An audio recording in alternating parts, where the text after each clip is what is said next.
Hello అందరికీ. చూస్తున్నారు కదా! నేను లాస్ట్ టైం రాగి సంగటి, పల్లి చట్నీ పెట్టాను గదా!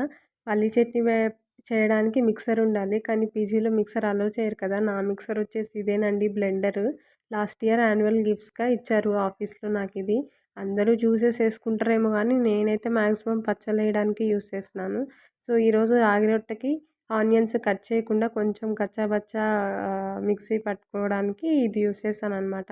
ఫస్ట్ ఆనియన్, మిర్చి, కరివేపాకు వేసి కొంచెం లైట్‌గా గ్రైండ్ చేసుకున్నాను. సో, అందులో రాగి పిండి ఏసి కొంచెం బాగా నలుపుకోవాలండి. సో, ఆనియన్‌లోని వెట్టంతా పిండికి సరిపోవాలి. సో, ఇలా బాగా కలుపుకున్న తర్వాత ఇందులోనే నేను క్యారెట్ వేసుకున్నాను. క్యారెట్ కూడా నాకు గ్రేట్ చేసుకోవడానికి ఓపిక లేక అది కూడా మిక్సీ పట్టేసాను.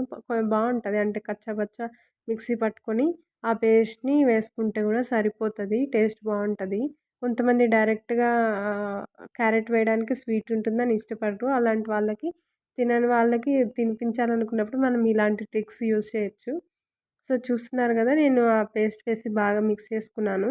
ఇది ఇప్పుడు చూడ్డానికి కొంచెం లూజ్ ఉంది గానీ, కొంచెం సేపు 1 అవర్, 2 అవర్స్ అలానే పెట్టేసామంటే కొంచెం గట్టిగా అయిపోతుంది. చూసారు గదా! ఇప్పుడు చేతికి అతుక్కోవడం లేదు. సో, దీన్ని మనం కొంచెం పెద్ద ఉండలు చేసుకొని ప్యాన్‌లో కొంచెం ఆయిల్ వేసుకొని దానిపైన ఇది జొన్న రొట్టెలు ఎలా తడతామో అట్లా ప్లేట్ మీద తట్టుకొని వాటిని ప్యాన్ మీద ఫ్రై చేసుకోవడమే. సో, ఇందులో నేను లాస్ట్‌లో కొంచెం కొత్తిమీర కూడా యాడ్ చేశాను టేస్ట్ కోసము. కింద నేను వండేది పీజీలో కాబట్టి కింద వీడియో తీయలేకపోవచ్చు. ఒకవేళ తీస్తే మళ్ళీ పోస్ట్ చేస్తాను. అంతే ఈ వీడియో. Bye bye.